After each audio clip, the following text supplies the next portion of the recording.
আসসালামু আলাইকুম, কেমন আছেন সবাই? তো নতুন একটা রেসিপি নিয়ে আসলাম, যেগুলো আমরা রেগুলার বাড়িতে রান্না করি।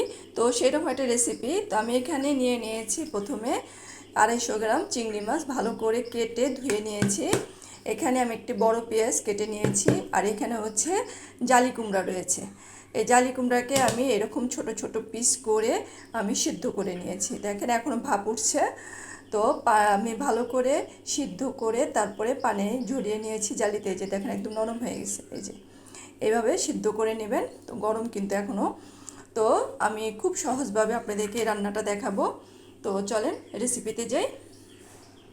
তো রান্নার জন্য আমি প্রথমে একটি ফ্রাই প্যান বা কড়াই বসিয়ে নিয়েছি। তো এখানে আমি 2 টেবিল চামচের মতন আমি তেল দিয়ে দিব। এটা রান্নাতে তেল অল্প ইউজ করতে হয়। তো খুবই স্বাস্থ্যসম্মত একটা রান্না, অল্প তেলে খুব সহজভাবে সবজি রান্না আর কি। তো এখানে আমি ওই যে একটা পেঁয়াজ কাটা ছিল সেটা দিয়ে দিলাম। তো এখন পেঁয়াজটা আমি হালকা লাল হওয়া পর্যন্ত ভেজে নিব।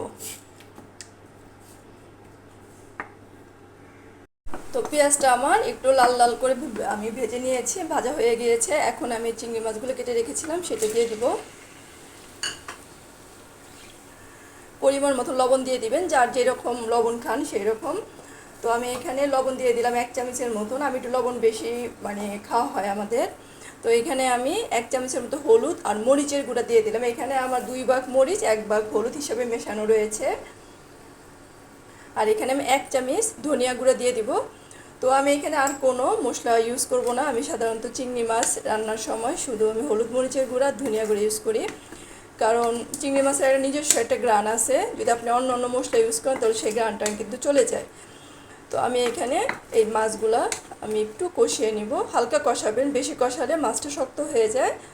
তো হালকা কষালে মাছটা খুব নরম সফট থাকে। তো আমি একটু মশলার সাথে মাছটা মিশিয়ে নেব, কষিয়ে নিব। তো আমার এই যে চিংড়ি মাছটা কষানো হয়ে গিয়েছে। এখন আমি এটার মধ্যে জালি কুমড়াটা দিয়ে দিব।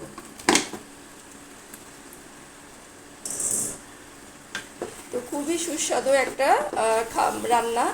যারা সবজি পছন্দ করেন, হেলদি খাবার খেতে চান, তারা এইভাবে রান্না করে খাবেন, খুবই মজা।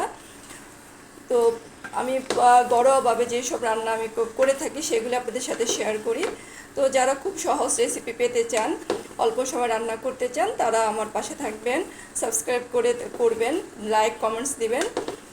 তো এই যে আমি একটু এখানে চিংড়ি মাছের সাথে সবজিটা আমি আর একটু 2-3 মিনিট কষিয়ে নিব।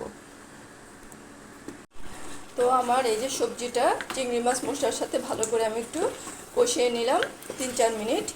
তো এখন আমি এখানে গরম পানি দিয়ে দিব পরিমাণ মতন, যাতে তরকারিটা মাখা মাখা অবস্থায় থাকে। তো এই যে আমি একটু পরিমাণ মতন গরম পানি দিয়ে দিলাম। সবসময় চেষ্টা করবেন তরকারিতে গরম পানি দেওয়ার জন্য, তাহলে তরকারির স্বাদটা অনেক বেড়ে যায়। তো এই তো আমার ঝোল দেওয়া হয়ে গেল। এটা আমি যখন মাখা মাখা হবে তখন নামিয়ে ফেলবো। তো আমি এটা এখন 5-7 মিনিটের জন্য ঢেকে দিব। তো একদম 5 মিনিট ঢেকে দেবো তা কোনো কথা না, এটা রান্নার উপর ডিপেন্ড করে, তাপের উপর ডিপেন্ড করে। তো আমি সবসময় চুলার আঁচটা মিডিয়ামে রেখেছি, এবং এখন আমি এটা ঢেকে 5-7 মিনিট রান্না করব। তো 5-7 মিনিট পরে আবার আমি ফিরে আসছি। এই তো আমার হয়ে গেল জালি কুমড়া দিয়ে চিংড়ি মাছ। তো আমি 15-20 মিনিট আমার সময় লেগেছে রান্না করতে। তো সময়টা যার যার কম বেশি লাগতে পারে। দেখেন কি সুন্দর কালার আসছে, এবং দেখতেও লোভনীয়, খেতেও খুব সুস্বাদু হয় এটা। তো যারা সবজি লাভার, সবজি খেতে পছন্দ করেন, অল্প মশলায় তেলে রান্না করতে চান, তারা এভাবে রান্না করে বাড়িতে ট্রাই করবেন। তো এই তো আমার রান্না কমপ্লিট। তো যা যদি ভালো লেগে থাকে তবে চ্যানেলটাকে সাবস্ক্রাইব করে পাশে থাকবেন। আবার নতুন নতুন সহজ সহজ ঘরোয়া রেসিপি নিয়ে আবার ফিরে আসব। তো আজকে এ পর্যন্তই।